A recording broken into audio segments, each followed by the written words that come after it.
মার্কিন ভিসা বা US visa, এই ভিসাটি আমাদের কাছে অনেক প্রত্যাশিত। তবে আমাদের মধ্যে অনেকেই আছেন যাদের কাছে মার্কিন ভিসা আছে, বিভিন্ন কারণে তারা মার্কিন ভিসা পেয়ে থাকেন, পর্যটক ভিসা বা বিভিন্ন কনফারেন্সের কারণে ভিসা, যে কারণেই হোক মার্কিন ভিসা থাকলে আপনার জন্য কিন্তু এই পৃথিবীর অনেকগুলো রাষ্ট্রই খুলে যায়, মানে অনেকগুলো রাষ্ট্রের দরজা আপনার জন্য খুলে যায়।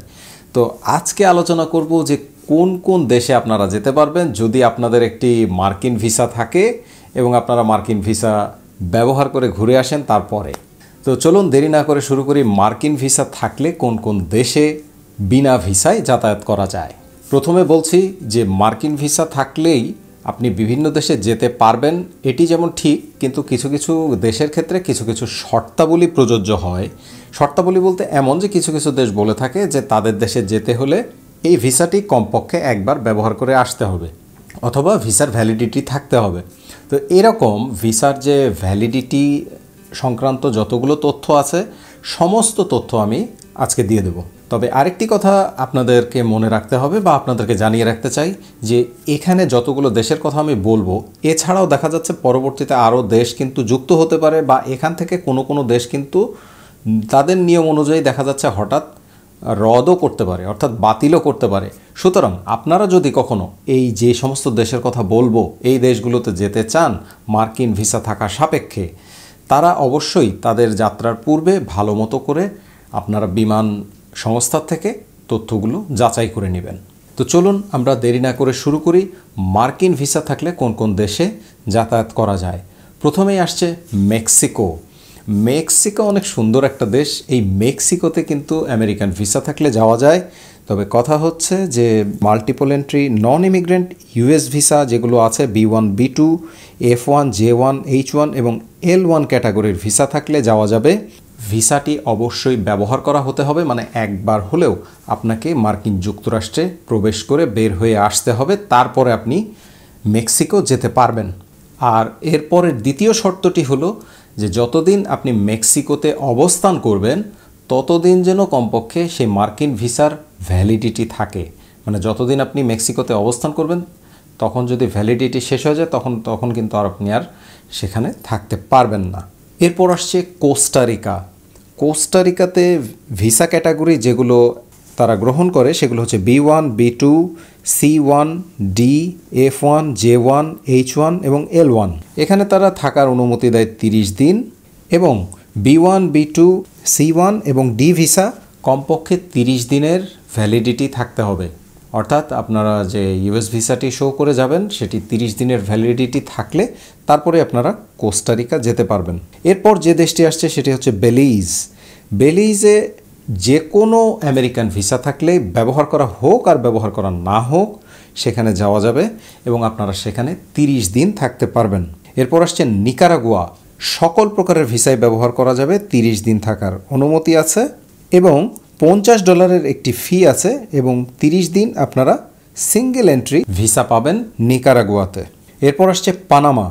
পানামাতে যে কোনো ধরনের ভিসা আপনারা ব্যবহার করতে পারবেন, যে কোনো ইউএস ভিসা, এবং সেখানে 30 দিন থাকার অনুমতি পাবেন। ইউএস ভিসা থাকবে, যে ইউএস ভিসা শো করে যাবেন তার ভ্যালিডিটি অবশ্যই 6 মাসের হতে হবে এবং আপনি যে ট্রিপের জন্য যাচ্ছেন সেই ট্রিপে আপনি কমপক্ষে $500 বহন করতে পারবেন, সেটি কিন্তু আপনাকে মানে $500 খরচ করতে পারবেন সেটি আপনাকে সেখানে দেখাতে হবে। এরপর আসছে অ্যাঙ্গিলা, ব্রিটিশ টেরিটরি। এখানে যে কোনো প্রকার মার্কিন ভিসা সেটা ব্যবহার করা হোক আর না হোক সেটা আপনি ব্যবহার করতে পারবেন। এরপর আসছে অ্যান্টিগুয়া বারবাডোয়া।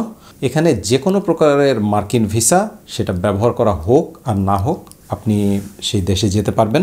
এরপর আসছে বারমুডা, ব্রিটিশ টেরিটরি।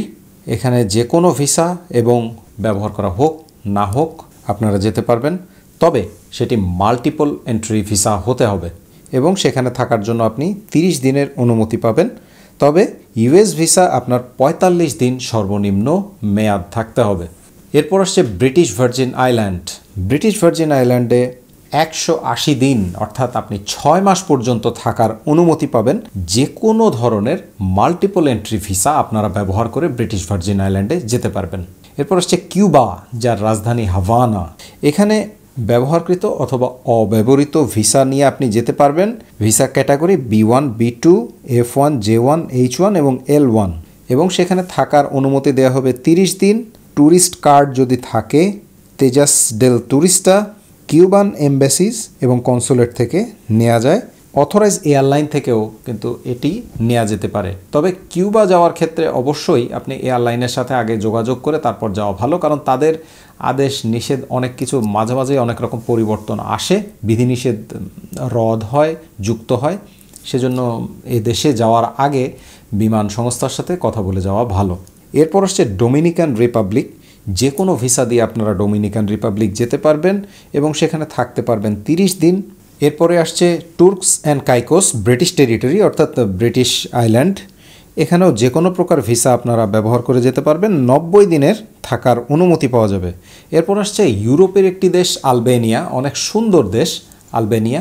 সেখানে আপনারা যেতে পারবেন যে কোনো প্রকারের মাল্টিপল এন্ট্রি ভিসা যদি থাকে সেই ভিসা, তবে সেই ভিসাটি অবশ্যই ব্যবহার করা হতে হবে। ব্যবহার করা ভিসা, মাল্টিপল ভিসা দিয়ে আপনারা আলবেনিয়াতে প্রবেশ করতে পারবেন এবং সেখানে 90 দিন থাকার অনুমতি পাবেন। এরপর আসছে ইউরোপের আরেকটি দেশ বসনিয়া অ্যান্ড হার্জেগোভিনা। এখানেও যে কোনো প্রকার ব্যবহারকৃত অব্যবহারকৃত মাল্টিপল এন্ট্রি ভিসা দিয়ে আপনারা যেতে পারবেন, 30 দিন থাকার অনুমতি পাবেন। মার্কিন ভিসার ভ্যালিডিটি অবশ্যই কমপক্ষে 30 দিন হতে হবে। এরপর আসছে জর্জিয়া। ব্যবহৃত অথবা অব্যবহৃত মাল্টিপল এন্ট্রি ইউএস ভিসা হলে যেতে পারবেন। সেখানে থাকার অনুমতি দেওয়া হবে 90 দিন এবং ভিসা ভ্যালিড থাকতে হবে। এবং সেই সাথে আরেকটি বিষয় খেয়াল রাখতে হবে যে আপনি যদি বারবার যান সেক্ষেত্রে প্রতি 6 মাসে যাতে 90 দিনের বেশি আপনি সেখানে অবস্থান না করেন। এরপর আসছে মন্টিনিগ্রো। মন্টিনিগ্রো ইউরোপের একটা দেশ। এখানেও যে কোনো প্রকারের ভ্যালিড ইউজড অথবা আনইউজড অথবা ব্যবহৃত অব্যবহৃত যে কোনো মাল্টিপল এন্ট্রি ভিসা দিয়ে যেতে পারবেন এবং 30 দিন থাকার অনুমতি পাবেন। এবং যখন যাবেন তখন অবশ্যই ইউএস ভিসা ভ্যালিড থাকতে হবে। এরপর আসছে নর্থ মেসিডোনিয়া। ব্যবহৃত অব্যবহৃত কিন্তু মাল্টিপল এন্ট্রি ইউএস ভিসা লাগবে এবং 30 দিন থাকার অনুমতি পাবেন। এরপর আসছে সার্বিয়া। যে কোনো প্রকারের ব্যবহৃত অব্যবহৃত মাল্টিপল এন্ট্রি ইউএস ভিসা দিয়ে আপনারা যেতে পারবেন।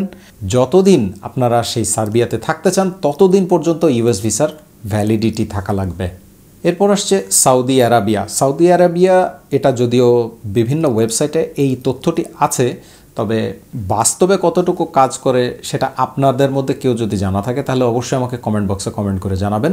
সৌদি আরবিয়াতেও সেখানে যাওয়ার পর সেটি বিনামূল্যে না, $440 বা 440 সৌদি রিয়াল এরকম একটি খরচ হয়। সে খরচ হওয়ার পর সেখান থেকে অন অ্যারাইভাল একটি ভিসা স্টিকার নিতে হয় বা সেখানে প্রবেশ করা যায়। এরপর আসছে ইজিপ্ট বা মিশর। মিশর অনেক সুন্দর পর্যটন নগরী। এরপরও আরও সুন্দর দেশ আসবে, সেগুলোও বলবো। তবে মিশর কিন্তু যদি আপনাদের কেউ মার্কিন ভিসা থাকে, মার্কিন যে কোনো প্রকারের মাল্টিপল এন্ট্রি ভিসা যদি থাকে তাহলে কিন্তু আপনারা মিশরে যেতে পারবেন। এয়ারপোর্টে যাওয়ার পর $25 দিলে আপনারা স্টিকারও পাবেন, ভিসাও পাবেন, আর সেটার মেয়াদ থাকবে 30 দিন। এরপর মরক্কো। মরক্কো অনেক সুন্দর একটি দেশ, একদম ইউরোপ আর আফ্রিকার মাঝামাঝি পড়েছে, মানে আফ্রিকার শেষ মাথায়, এবং তারপরে সমুদ্র পরে হচ্ছে পর্তুগাল। মরক্কোর ক্ষেত্রে কিন্তু আপনাকে নিতে হবে ই ভিসা, যে ই ভিসার আবার একটি ফিও আছে, এবং এই ফিটা কিন্তু একেবারে কম না, প্রায় $75 মতো খরচ হবে আপনার মরক্কোর ই ভিসা নিতে, এবং সেই ই ভিসা নিয়ে আপনি মরক্কোতে যেতে পারবেন। এবং সব শেষে আমি বলছি অনেক চমৎকার একটি দেশ পর্যটনের জন্য, সেটা হচ্ছে টার্কি। এই টার্কিতে কিন্তু আপনারা যেতে পারেন। টার্কি ই ভিসা নিয়ে আমার ভিডিও আছে, সেটা আপনারা চাইলে দেখতে পারেন। সেখান থেকে সেই ওয়েবসাইটে গিয়ে আপনারা কিন্তু খুব সহজেই টার্কি ই ভিসাটা করতে পারেন। হ্যাঁ, তবে টার্কি ই ভিসা করলেও তাদের কিছু ইন্স্যুরেন্স বা এমন আরও কিছু টার্মস অ্যান্ড কন্ডিশনস আছে, সেগুলো করা লাগে। সেগুলো করে কিন্তু আপনারা দেখা যাচ্ছে টার্কি যেতে পারেন। এবং টার্কি যাওয়াটা হচ্ছে সবথেকে সহজ, যে কোনো প্রকারের ভ্যালিড ভিসা হলেই হবে। যদিও তারা বলে আনইউজড, তবে আমার কাছে মনে হয় কোনো আনইউজড ভিসা দিয়ে এইরকম সুবিধা না নেওয়া ভালো। কারণ আপনি একটা মার্কিন ভিসার সুবিধা নিয়ে আপনি আরেক দেশে প্রবেশ করবেন, সেক্ষেত্রে দেখা যাবে আপনি যদি সেই মার্কিন দেশে প্রবেশই না করে আগে সুবিধার দেশে প্রবেশ করতে যান, তাহলে বিষয়টা কেমন হবে? মানে বিষয়টা অনেকটা এমন যে গোপালের একটা গল্প ছিল। গোপাল বাজারে গিয়ে বলছে এক দোকানিকে যে 1 কেজি আলু নিলে কটা আলু ফাও দেবে, 1 সের আলু নিলে কটা আলু ফাও দেবে। তো বললো 2টা আলু ফাও দেবো, তো বললো আগে ফাওটাই দাও। তো সেরকম ওই ফাওটা বা এই অতিরিক্ত সুবিধাটা নেওয়ার চাইতে আমার কাছে মনে হয় কমপক্ষে একবার মার্কিন যুক্তরাষ্ট্রের ভ্রমণ করে বা সেখান থেকে ঘুরে এসে, মানে একবার ব্যবহারকৃত যে ভিসা, সেই ভিসা দিয়ে বিভিন্ন দেশে যাওয়া ভালো। এছাড়াও আরও 2-1টি দেশ কিন্তু আছে ট্রানজিটের জন্য ব্যবহার করা যায়, সেটা হচ্ছে দক্ষিণ কোরিয়া। এটা নিয়ে আমি প্রয়োজনে আলাদা একটি ভিডিও বানিয়ে দিয়ে দেবো, কারণ সেখানে আলোচনার বেশ কিছু বিষয় আছে এবং বোঝারও বেশ কিছু বিষয় আছে যে দক্ষিণ কোরিয়া কিভাবে মার্কিন ভিসা থাকলে যাওয়া যায় ভিসা ছাড়া, সেটি নিয়ে আমি আলোচনা করব অন্য ভিডিওতে, সেটি প্রয়োজন হলে আপনারা দেখে নেবেন। তো এই ছিল আজকের ভিডিও। যদি আপনাদের এই বিষয়ে কোনো প্রশ্ন থেকে থাকে তাহলে অবশ্যই নিচে কমেন্ট বক্স আমাকে কমেন্ট করে জানাবেন। এতক্ষণ আমার সাথে থাকার জন্য অনেক ধন্যবাদ। দেখা হবে খুব শীঘ্রই, নতুন কোনো বিষয় নিয়ে আলোচনা করতে চলে আসবো আপনাদেরই সাথে। সে পর্যন্ত আপনাদের সবার সুস্থতা কামনা করে আজকে এখানেই বিদায় নিচ্ছি।